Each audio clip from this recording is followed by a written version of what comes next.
All right, I'm going to go ahead and get started. Hello, everyone. I'm David Shapiro. I'm the program manager of Helplings. And today's webinar, thank you for joining us online today, is titled Integrating Worker Health and Safety, a Safety Practitioner Perspective. Thus far in 2020, we've had the honor of hosting 6 webinars on a variety of topics related to workplace health and safety, in addition to a 12-part series on COVID-19, a town hall meeting series. And we've been really grateful for the response from the thousands of participants and the thoughtful and encouraging questions and comments you've all shared with us. So thank you for joining us today. And if you've joined us in the past, thank you for that participation as well. Our latest webinar, Integrating Worker Health and Safety, a Safety Practitioner Perspective. We're going to provide tips and resources to help support you and your team. HealthLinks as a program is committed to the health, safety, and well-being of workers and the workplace. And before we begin, I'd like to just review a couple housekeeping items about today's webinar.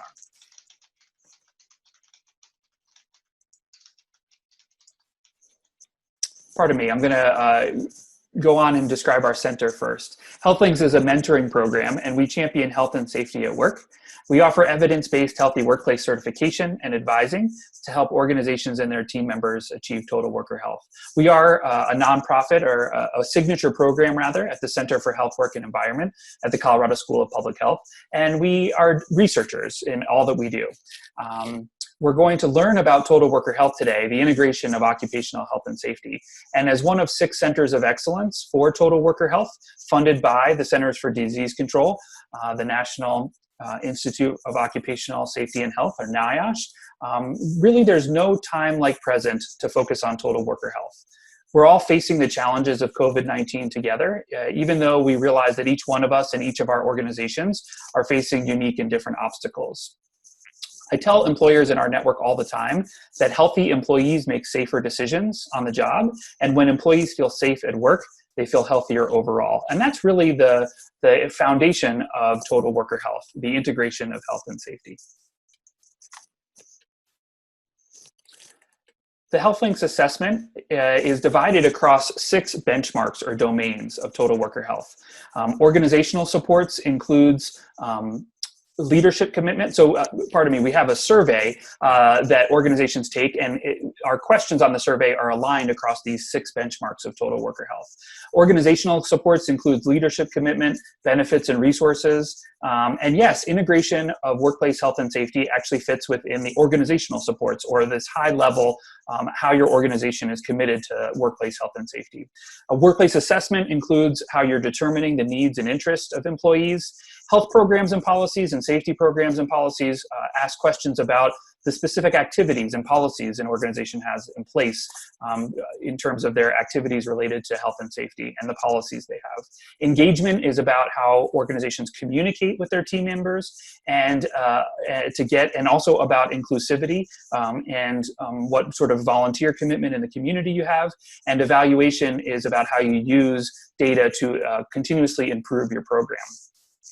The HealthLinks assessment really is overall on its foundation dedicated to helping organizations achieve total worker health. So while the question about integrating health and safety falls within organizational supports, it's really the benchmark or the hallmark of our entire assessment. Our agenda today.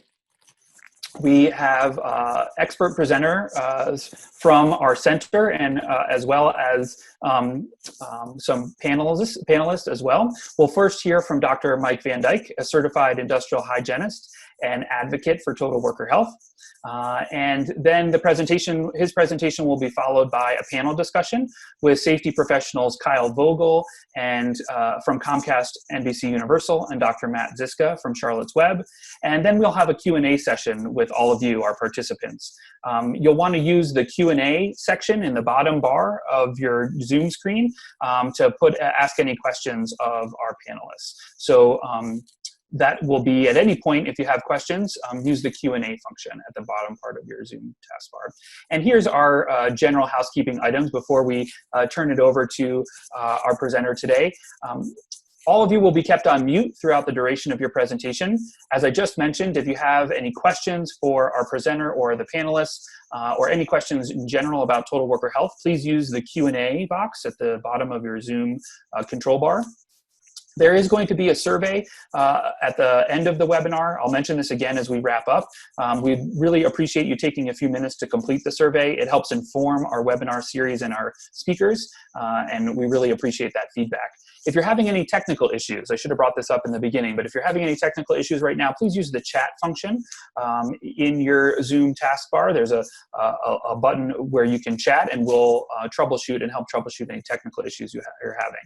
Just so everyone is aware, we are recording the webinar today, and we'll share both the webinar recording and the presenter PowerPoint slide deck in our follow-up email, which usually goes out 24 to 48 hours after our presentation. So tomorrow, the webinar recording will be available, as well as the presentation deck. And we know that a lot of you are here and want professional development, continuing education credits. For today's webinar, SHRM, CHES, and CSP credits are all available. We get a large request for credits, so please be patient with us as we work through the requests and get those credits out to those of you that need it.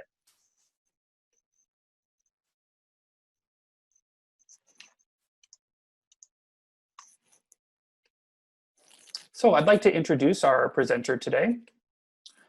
Dr. Mike Van Dijk is an industrial hygienist, a researcher, and a public health practitioner. He's also an educator, and he's associate professor in the Department of Environmental and Occupational Health at our center, the Center for Health Work and Environment at the Colorado School of Public Health.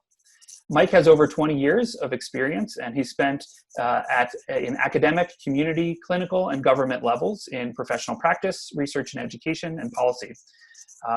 Dr. Van Dijk is a certified industrial hygienist, and he's recognized for his contributions related to exposure assessment, occupational beryllium exposure, first responder exposures, and indoor air quality, public health aspects of legalized marijuana, and community exposures related to oil and gas extraction. Mike has also been working diligently over the last 6 months in terms of COVID-19 response with the meatpacking industry and other organizations in the Helplings network, and we're delighted to have him as a presenter today. Thanks, Mike. Good morning, everyone. As always, it is a pleasure to come to you from my basement.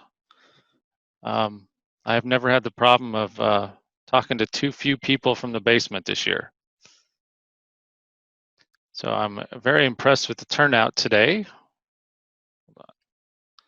So can everybody see my screen? Are you good, David? Looks good to me. All right. So as David said, today we're going to be talking about really integrating health and safety. And, you know, the way this title is written is really on purpose. I'm really talking about the big health and safety. We talk a lot about health and safety as health and safety practitioners.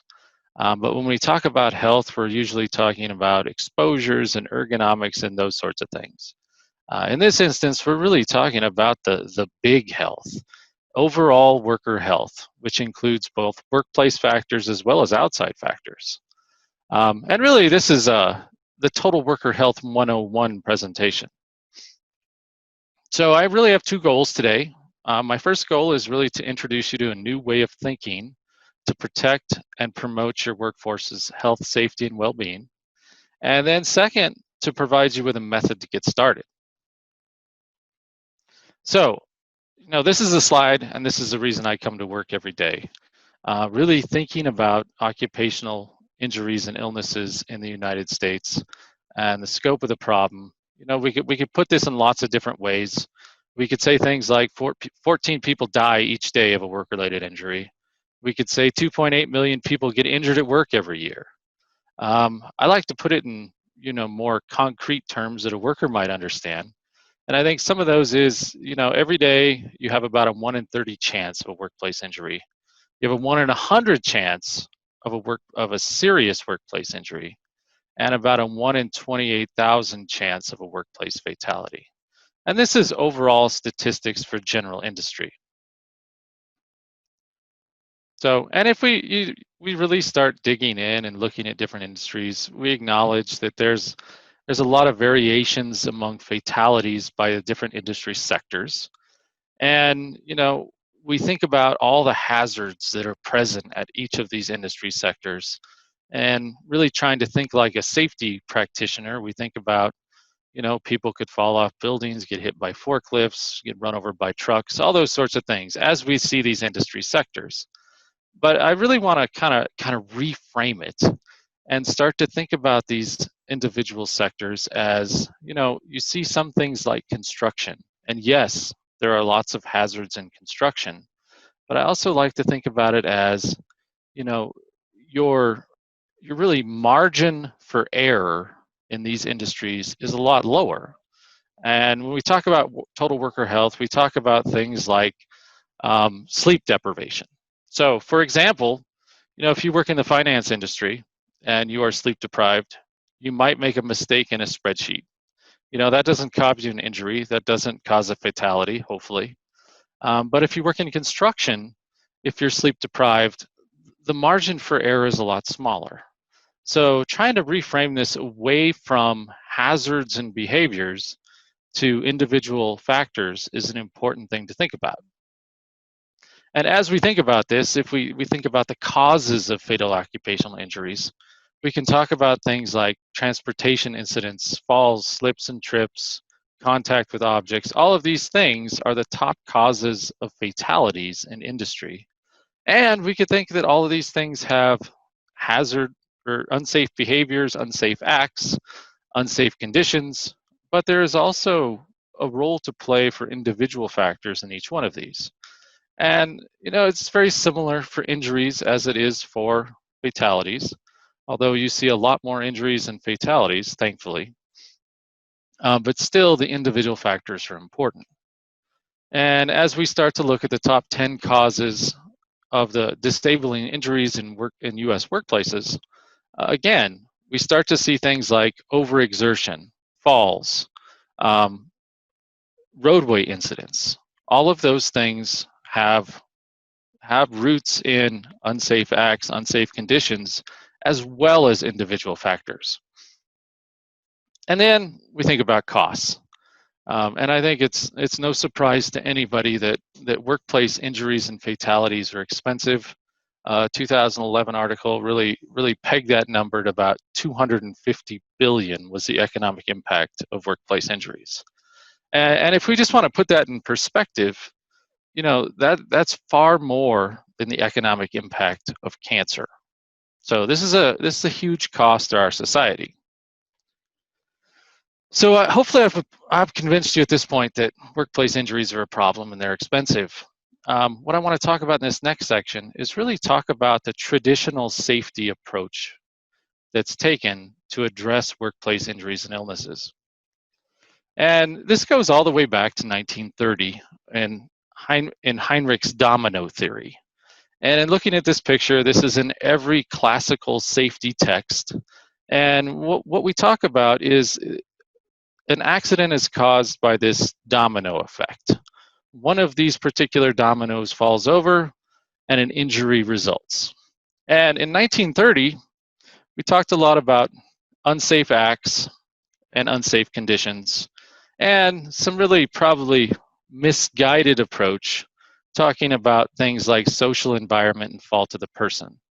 But I want to keep these two dominoes aside for the moment and talk about unsafe acts, because I think for the last 70 years in safety and health, we've really focused on unsafe acts and conditions. And we've thought about things like unsafe conditions, and we always bring up this iceberg theory that, there's, if you look at this figure on the right, that for every fatality, there's approximately 2 million unreported unsafe conditions. So really the focus has been to try and address unsafe conditions. And I think in terms of the safety profession, we've probably spent 80% of our time really thinking about unsafe conditions and how do we eliminate unsafe conditions. And this is really reflected in our preference for things like engineering controls, for OSHA compliance, doing audits of hazards, and really trying to focus more recently, in the more recent years, on increased reporting of hazards.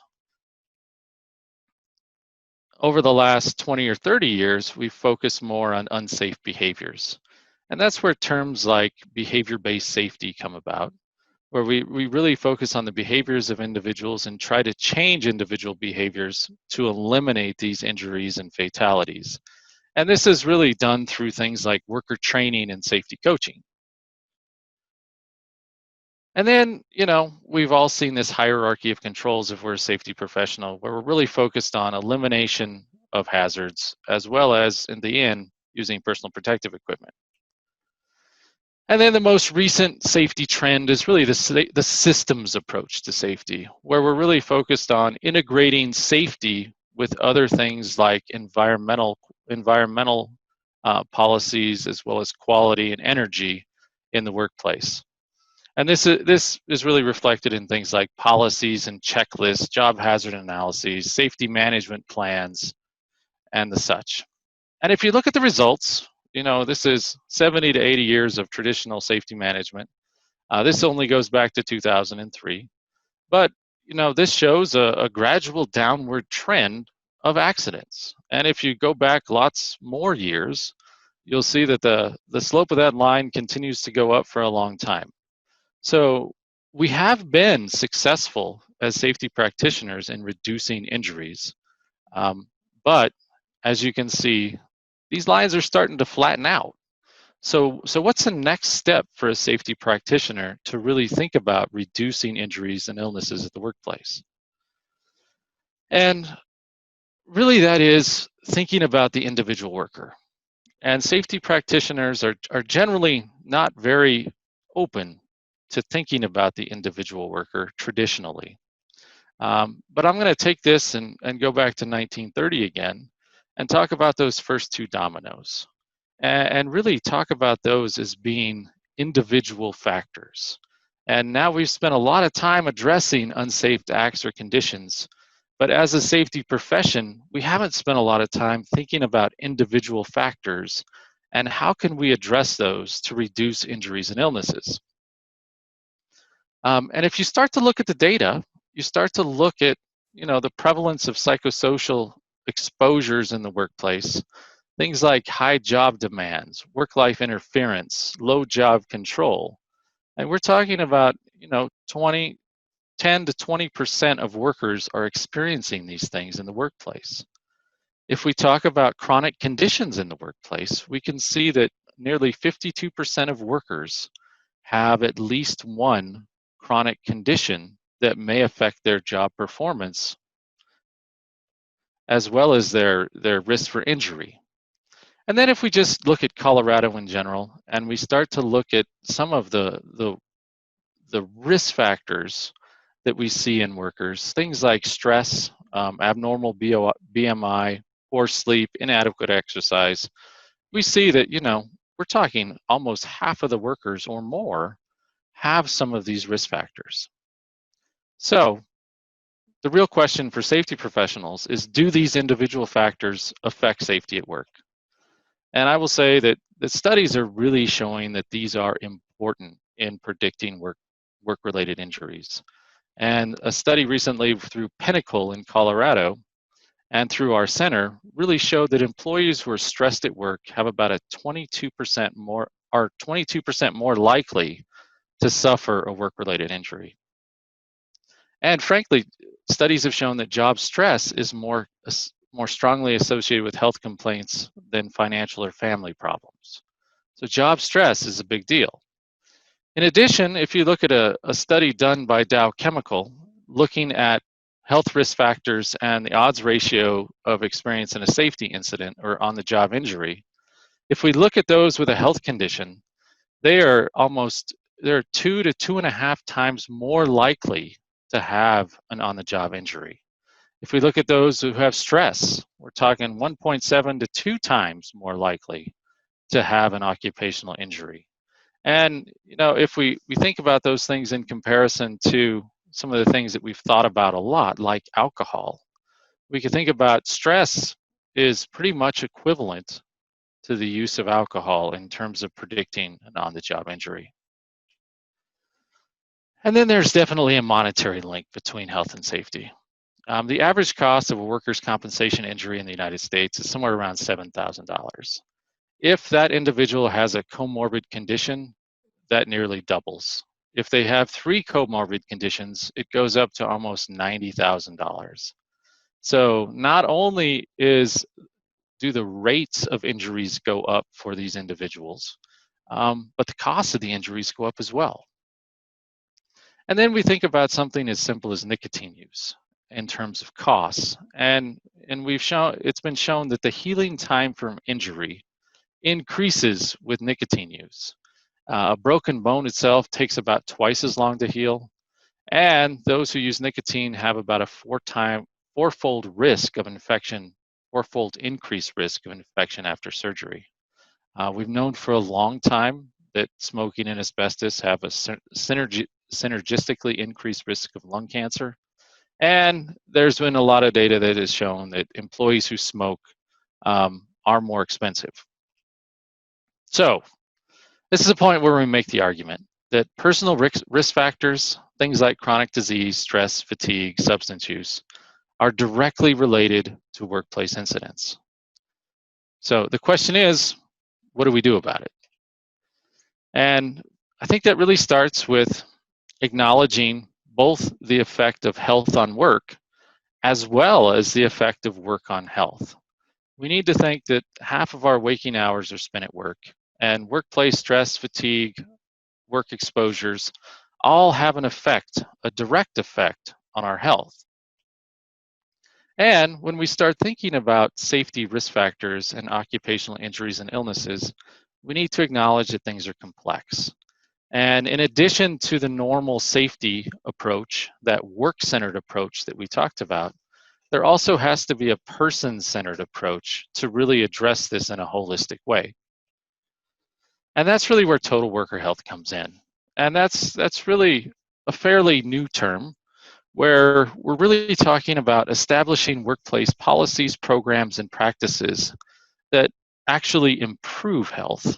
And in order to do that, and in the end, our goal is really to improve worker well-being. So in addition to typical safety on the left, we really want to think about improving health. So there's a framework for that. We call it the Total Worker Health Framework.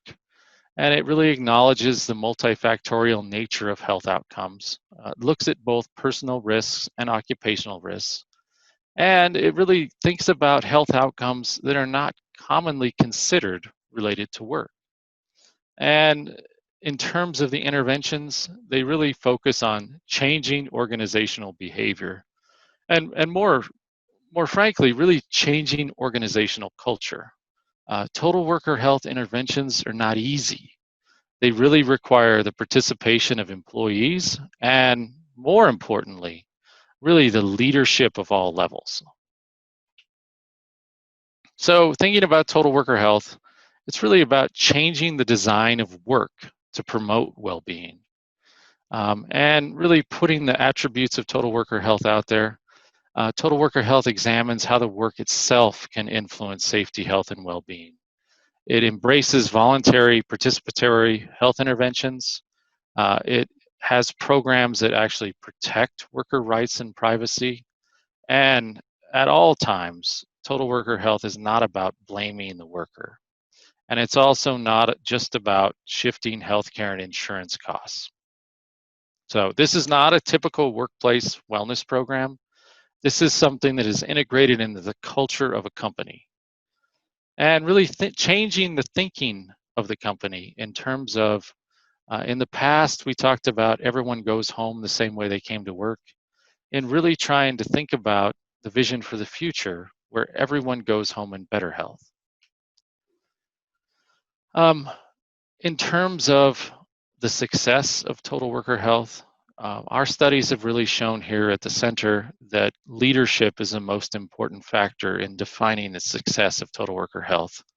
And that leadership really includes a shared commitment to safety and health, safety, and well-being, as well as supportive managers, supervisors, and executives, and really making sure that workers are recognized and respected for the things that they do.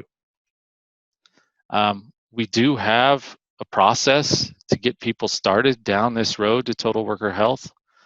David could tell you a lot more about that. That's Helplings. We'll definitely have information that's sent after this webinar.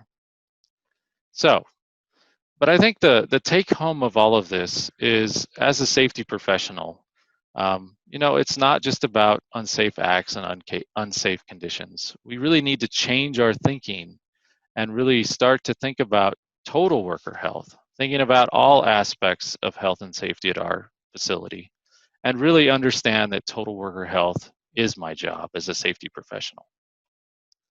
So with that, I think we could move on to the panel discussion.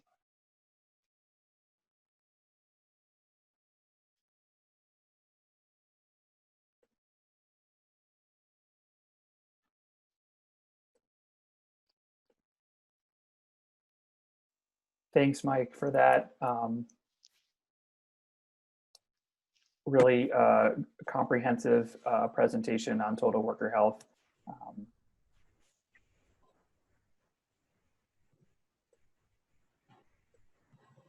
And in such a thoughtful and brief review of some really big concepts. So appreciate that. Today we have some members of the Helplings Healthy Workplace Network with us today that are safety professionals. It's been really an honor and a privilege to watch safety professionals incorporate health elements into their safety programs. And so I want to start with Kyle Vogel, from Comcast. If you could just introduce yourself and tell us a little bit about your organization, appreciate it. Sure. Yeah. So I'm Kyle Vogel. I'm an environmental health and safety manager for Comcast. And Comcast is a massive company. We have close to 200,000 people worldwide. But the scope that I'm responsible for is just here in the Mountain West region, which is Colorado, Utah, New Mexico, Arizona, with a lot of emphasis on Colorado. And we have about 10,000 people in our operations here. So still fairly large. And I'm sure a lot of you know what we do, but we offer cell service now. We offer cable, internet, and phone connectivity to communities. And a lot of that involves customer support through our call centers, and then also just maintenance and expanding our network, laying underground lines to connect communities with our broadband services. Great. Thanks for joining us today, Kyle. Also want to introduce Matt Ziska from Charlotte's Web. Matt, if you can introduce yourself and tell us a little bit about your organization. Thanks, David.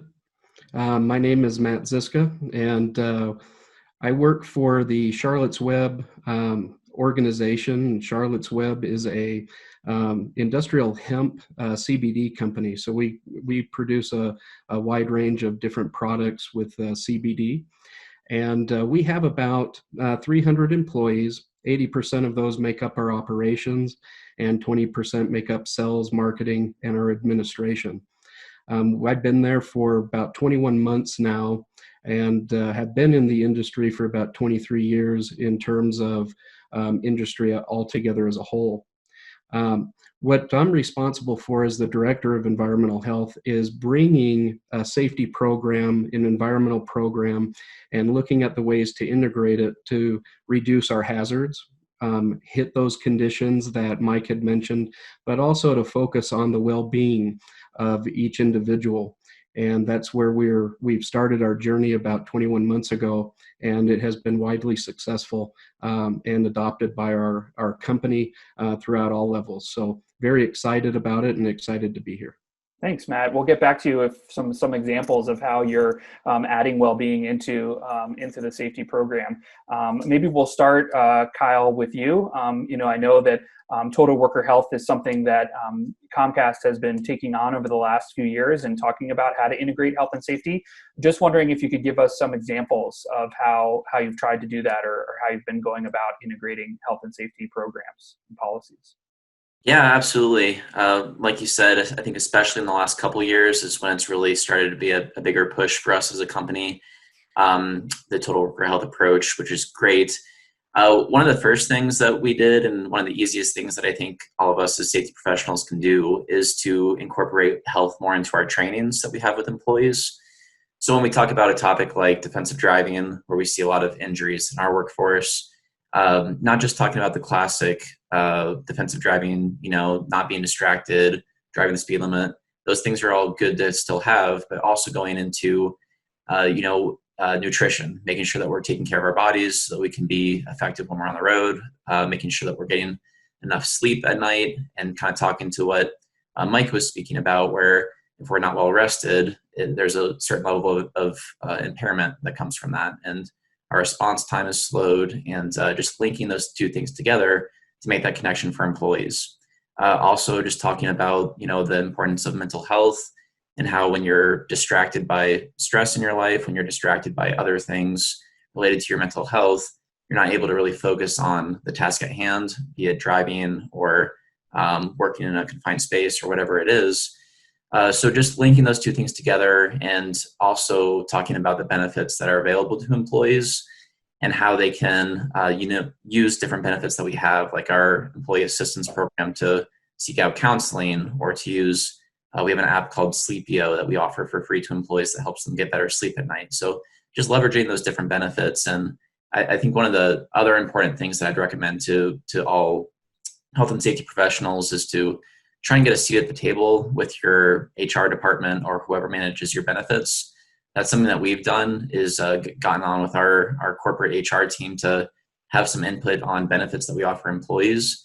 And I think that we can really make a difference there in choosing the benefits that we're offering, and linking that to how we can provide employees with a tool that'll actually help them make a change, like getting better sleep at night, managing mental stress, those different things that lead to injuries on the job.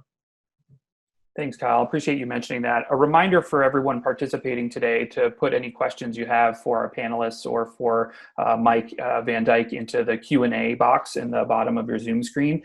Kyle, I really appreciate the last thing you mentioned. First of all, the reference to mental health is something that's already been brought up, how important it is to focus on employee mental health in terms of, I know that Mike brought up stress management, and we often talk about stress management as part of the overall focus on mental health, but really understanding that mental health is part of an overall commitment to workplace health and safety.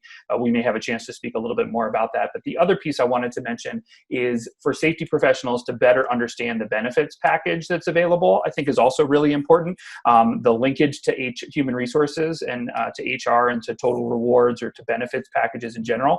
The ways that you can incorporate the benefits being offered into your safety trainings is something that we've worked with a lot of organizations of a variety of sizes on. And when the safety professionals and those working in benefits can come together and align, I think that's really important and a way to continue having a total worker health approach. So really appreciate you mentioning that as well. Matt, let's switch it over to you and Charlotte's Web. I know you said that since you've come on board and really in the last just under 2 years, you've taken a total worker health approach. Can you provide us with some examples of how you're integrating health and safety policies and programs at Charlotte's Web, please? Yeah. Well, this year has given us several challenges as a whole society. So I'd be remiss if I didn't mention that, because a lot of the stress, the mental stress that has kind of impacted everybody, our plan kind of exercises or focuses around that stress. One of the things that we did as a company is we introduced this year a meditation, 10-minute meditation time. So as the workforce starts to get to work at the 8 o'clock hour, there's a 10-minute break for folks to get on a webcast, meditate for 10 minutes to really start the day focused, get that energy level up, and kind of release the stress, whether it's in the morning, in the drive, or whatever you're distracted from. When we're looking at that total health and wellness picture, we're looking at stress management, but also distraction management. If I get up in the morning, something happens, it changes my mindset, it could change my mood, and that is a distraction going into decision making. So we really have to get to the underlying nuts and bolts of what that is, and that 10-minute time helps with that, release that stress, get focused on the workday. Second, we've instituted a bend and flex. Most people on this call are aware of bend and flex programs for stretching, really addresses the ergonomic approach. But that's important. It's important because a lot of the areas that we do bend and flex, whether it's construction, whether it's heavy industry, or whether it's distribution in the supply chain, it's very physical. You're lifting boxes, you're moving product, you're doing these things that take a wear and tear on your body. So stretching it out, getting blood flow, getting that oxygen to your body will help you regain recovery and promote that part of that total body stress management and wellness altogether as a whole person. So we take those techniques and then combine those with our behavior-based safety approach, which we're actually rolling out over the last couple of months.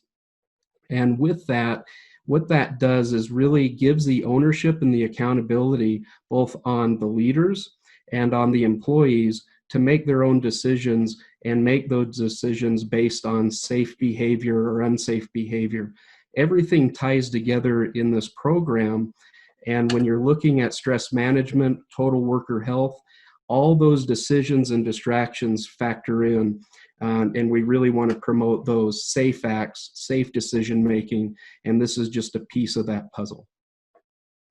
Great. Thanks, Matt. I really appreciate that. We've had some interesting comments come in about learning more about stretch and flex. And I think the meditation program is really interesting for people too, to hear about another way to reduce stress, to focus on being present and being mindful. That's probably applicable to a lot of different industries. There have been a few questions that come in that relate to the next question I want to ask you. And I do want to mention we're going to get to the Q&A questions in just a few minutes. And so if you have specific questions for our panelists and for Mike, please post them in the Q&A box. We'll try and get to as many as we can.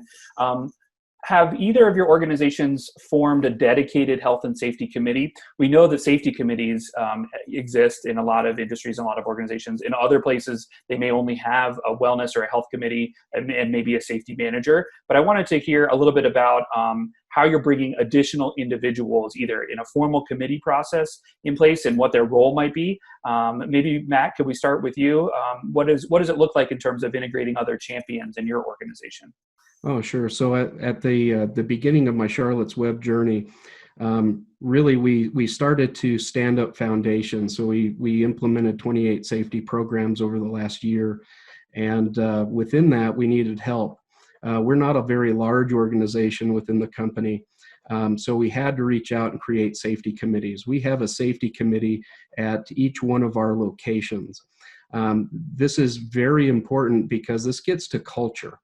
If we don't have an integrated culture that believes in safety and health and the environment, we're not gonna get there very quickly, and we're gonna see an injury, accident, or an environmental condition that we want to report on, remove, control, or fix in some form or fashion. So when we look at that committee, we look at building from the ground up, not necessarily from the top down. Why is that important? Because you get total buy-in from the workforce.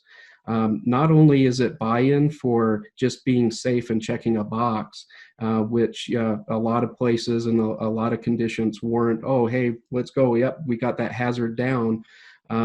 We have to get deeper than just what's on the surface. We have to get into the employee. And having those champions throughout the company, we can start to promote it, whether it's total worker health and safety or some other aspect of a safety program. And that builds and starts to build the conversation that will then build and carry forward the employees into a safe mindset for a safe culture. And then you're not repeating all the time all the hazards you might see. It's no longer a repetitious thing, it's a more dynamic. So you're getting out of the reactatory mindset and getting into a dynamic mindset where everybody has ownership, everybody cares about one another, and everybody wants to do the right thing, building that environment out and making it safe for everybody to work in. With that, we have seen that within Charlotte's Web this year with the COVID pandemic. Everybody is worried about one another. We all want to be in a safe environment, and that's building a fire in the culture that we want to always do the right things and take this opportunity while we have it to really start promoting that kind of a mindset and getting past maybe the hurdles we've had in the past. Thanks, Matt. Appreciate that.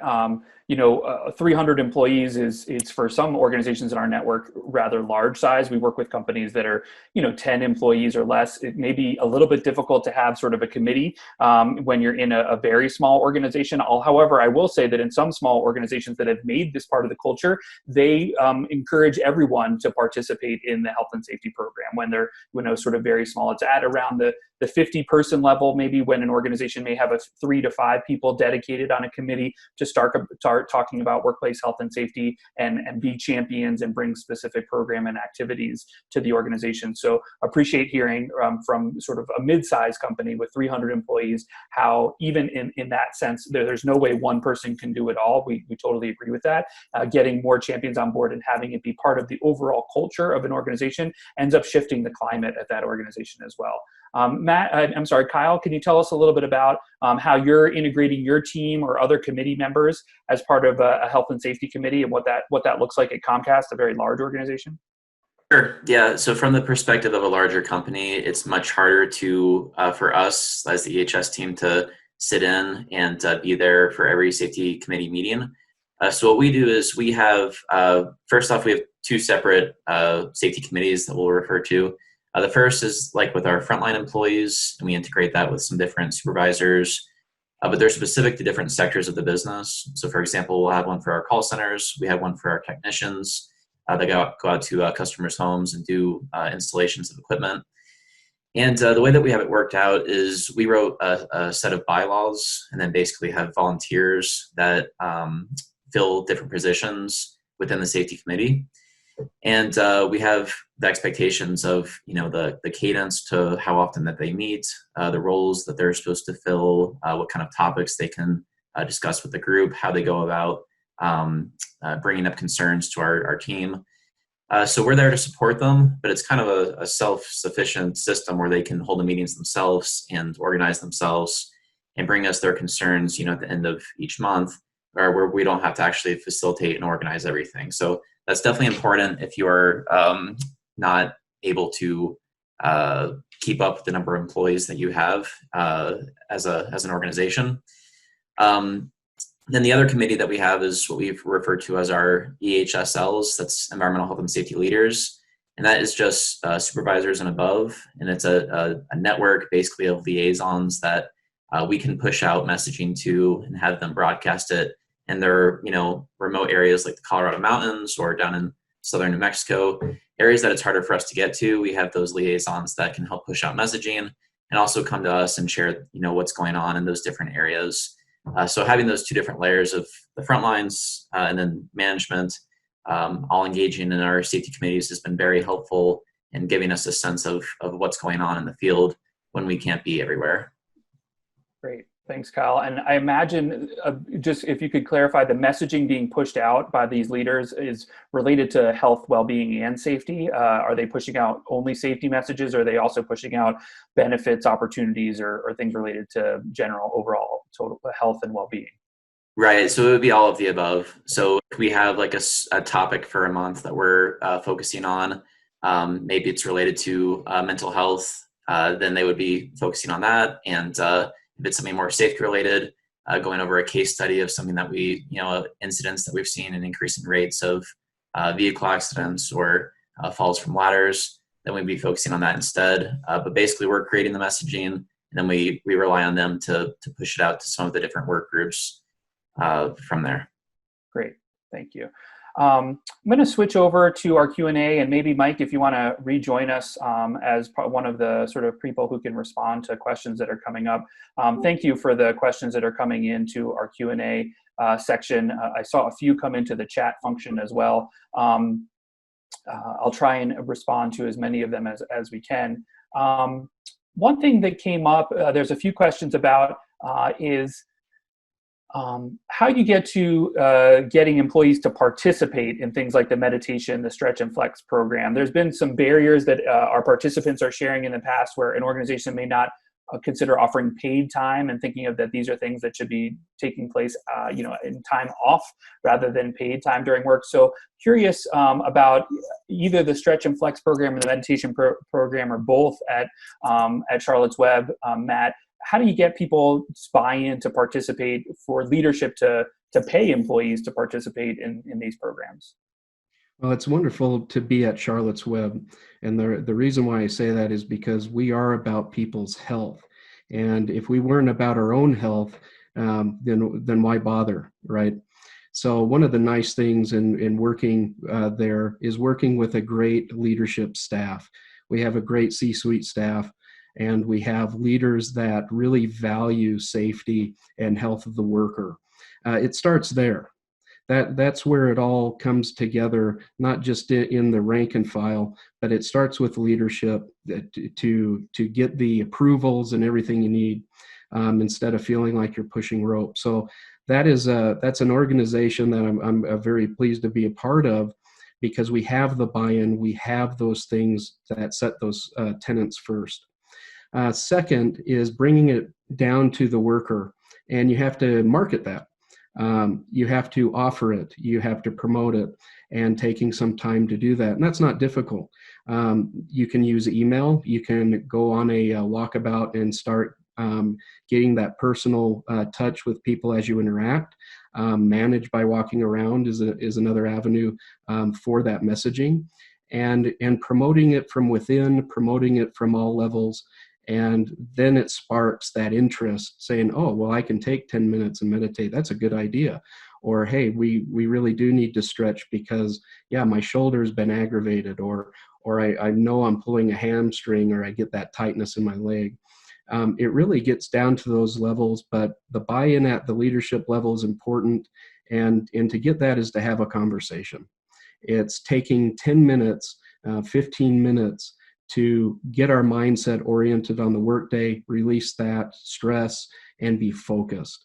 And that has been such a blessing and an improvement for our staff, because it really does set up people to be more focused on their tasks and what they have to accomplish that day, and relieving some of that stress. Thanks, Matt. Kyle, how about you? How have you gotten employees to be able to participate in some of the programs? I mean, I know some of the safety trainings are probably mandated, but some of the other things that are not necessarily mandated, but how do you increase participation in the programs and activities you're offering? Sure. I think there's two things to really make sure we're considering, and the first one is making sure that what we think that employees want is actually what they actually are interested in, what they want. And one of the main tools that we've used for that is employee surveys. So sending out surveys that ask, what are things that we're struggling with? Is it stress? Is it finances? And then tailoring our activities that we organize to those stressors. So similar to what Matt's company is offering, we also have been working with local mindfulness and meditation instructors to do virtual classes for our employees. And that came about from seeing back in March and April, stress levels of our employees going up, and feeling like there were just a lot of extra stress, both from the pandemic and then also work responsibilities and operating in a new environment, working from home with their families. So offering them a chance to engage in an activity that would allow them to get a break from all of those other things and help them better manage the stress and those events in their life. So that's the first thing. And then the second thing is just being mindful of different schedules, especially for a larger company. If you just offer it at one time on one day, you're going to miss a whole lot of people. So just increasing the frequency of when you offer those things, and different times of the day. So some in the morning, some in the afternoon, some in the evenings, because we have employees that work around the clock. So just making sure that it's available. Then the last thing I would recommend is just making sure that you have an easy way to get it to people. So, virtual especially is a great thing if you can organize it through a Zoom meeting or Microsoft Teams, and have it be accessible where they can walk through it in their workspace. They don't have to be anywhere special. They can just be sitting at their desk or in their work vehicle, access it from their phone. Those are all very important. And of course, giving them time to do it is important as well. But that can be a lot trickier to do with a larger organization where, not everyone can come on and be on their lunch hour or be given time away from their normal work responsibilities at the same time. So that is a struggle that I definitely recognize. Thanks, Kyle. Mike, a few questions came in that are a little bit more, I guess, systemic as part of how organizations approach total worker health. Wondering if you could give any perspective on a couple conditions or a couple issues that come up. One is people having to work multiple jobs, so low wages, and how that might impact total worker health, or poor nutrition, stress, poor sleep.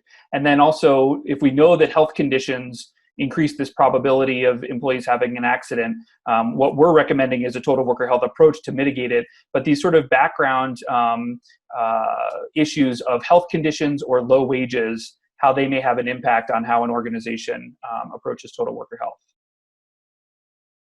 I wish I had a really good answer for you, because that's a really hard question. And I think it underlies a lot of the issues that are out there. Unfortunately, low wages are associated with chronic health conditions. They're associated with sleep deprivation and mental health issues as well. So they're definitely, those risk factors come together. And I think really what we're trying to get to is changing the culture of a company itself, and really addressing that, all of these things contribute to not only injury rates, but also to the company's bottom line. And trying to get leadership to acknowledge that these are issues that need to be addressed in some way. I don't think we're going to get there all at once. I don't think we're going to get there in one company or as a country. And I think there's also a place for organized labor in this piece as well. So unfortunately, there's no easy answer. But I think these are the types of things we're trying to get at with the total worker health approach. Thanks, Mike. We have a number of health educators that join us on our webinar series each month. And just wondering if either one of you, Matt or Kyle, can speak a little bit about increasing physical activity, or the role of a health educator or like a gym membership program, how that might be a benefit that employees would utilize, or how that's a part of the overall total worker health approach. Not sure if either one of you feel prepared. Kyle, do you want to start with telling us a little bit about how more physical activity, or a gym membership, a fitness program may be used by Comcast or help the employees that you work with? Yeah, absolutely. So, again, larger organizations, we have more resources available. A lot of our facilities have gyms on site that unfortunately we can't use right now, but that's making something available to employees, whether it's stretching bands or whatever you have at your whatever you have space for at your organization, to give them a chance to work out during the day, during their breaks, I think is very helpful. Also, we live in an age where there's a lot of electronic based workouts that can be done. So we have a benefit that we offer called YoFi, where people can watch exercise videos, yoga videos online. It's free for them to access. They can do it from their phones, from their computers, from their TVs. So that's great as well. And then just the classic gym reimbursement. I think one thing that that is very helpful that we've got feedback from our employees is not limiting it to just a traditional gym, but making it just a gym reimbursement. If it's a CrossFit gym, if it's a climbing gym, if it's a boxing gym, just something that gets them up and moving, and not limiting it to just a 24-hour fitness or one of those chain gyms, I think is something that will help you get better buy-in, because not everyone wants to go to just a traditional gym. Great. Thanks, Kyle. How about you, Matt? Working with promoting physical activity, fitness program, or gym membership benefit. I believe we've talked about this in the past, but how is that incorporated into the overall total worker health approach? Yeah, so there are a couple of different things that we do. We started out with last year a hiking club, and that got everybody, pretty energized. The folks that wanted to participate, going on hikes every week at different locations. It kind of incorporated a couple of different attitudes, right? It promotes teamwork and getting to know your coworker, and also health. So we kind of hit it twofold there. As a broader company, we offer a reimbursement program for not just gym memberships, but massage and different physical therapy kind of aspects and activities. It's very liberal in terms of where you can go or what service that you're seeking, that for reimbursement. So we allocate a certain dollar amount to each of the employees, and they can use it throughout the year, get that reimbursement, and then however that bank doesn't carry over into the next year unless you've purchased the plan. So there's some ins and outs that you have to know about within that program, but it does the same thing. It promotes that teamwork attitude and also total wellness and health of the employee. Great. Thank you so much. As we sort of come to the close of the hour, I want to thank our panelists today, Kyle from Comcast and Matt from Charlotte's Web, as well as our presenter, Mike Van Dijk. All of you are total worker health advocates, and I just appreciate you participating with us today. As we, think about next steps for your organization, there were a few questions in the Q&A about, is there a total worker health curriculum, or how could I bring total worker health to my organization? Helplings, our program is a program that you could bring to your organization, and we start off with getting information, getting data, kind of like Kyle suggested.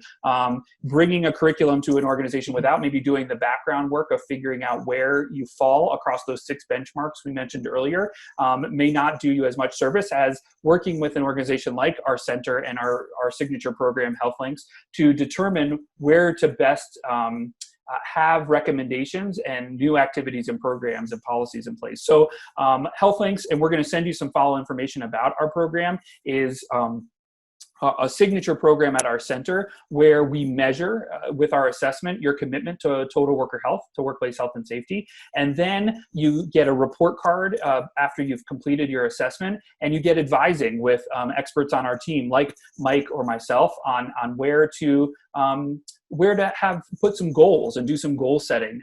Do you need to beef up your safety programs and policies, or do you need to focus more on some of the health programs and policies on your organization? So once an organization completes the assessment, that's when the report card is generated. You see your scores sort of in an easy to read format, and then we work with you on advising. You get your certification, and we work with you on advising on how to enhance your commitment to workplace health and safety. So our website is healthlinkcertified.org, and as I mentioned, in addition to the recording of today's webinar, you'll also get some information about our program after in the follow-up email. We have been doing COVID-specific advising for organizations at no charge. We understand that this time has really been a challenge for organizations regardless of their size, and so you can send an email to contact@healthlinkcertified.org. That's our general email inbox, and someone from our team will get back to you with an opportunity to schedule a time to learn more about our program or to take advantage of COVID-specific advising as well. And so email us at our general inbox, and you'll also get a link for how to do this in your follow-up email as well. As we conclude and wrap up today, I just want to thank everyone for participating today. When you close out of the Zoom meeting, the Zoom webinar, there will be an immediate link to take a brief survey about your and give us feedback about today's presentation. So please take a moment to give us that feedback. Once again, the webinar was recorded, and Mike's slide deck, as well as the recording of the webinar, will be sent to you via email, as well as some of these information and resources about our program in our follow-up email to you tomorrow. So thank you for participating in this Helplings webinar. Good luck on having a total worker health approach and implementing it at your organization. We know that leadership buy-in is really important, as well as getting data from your employees. And so we're here to help you along the way. Helplings is a program dedicated to total worker health, and really it's the foundation of what we do. So take the survey as you log out, contact us about total worker health, and we look forward to interacting with you again soon.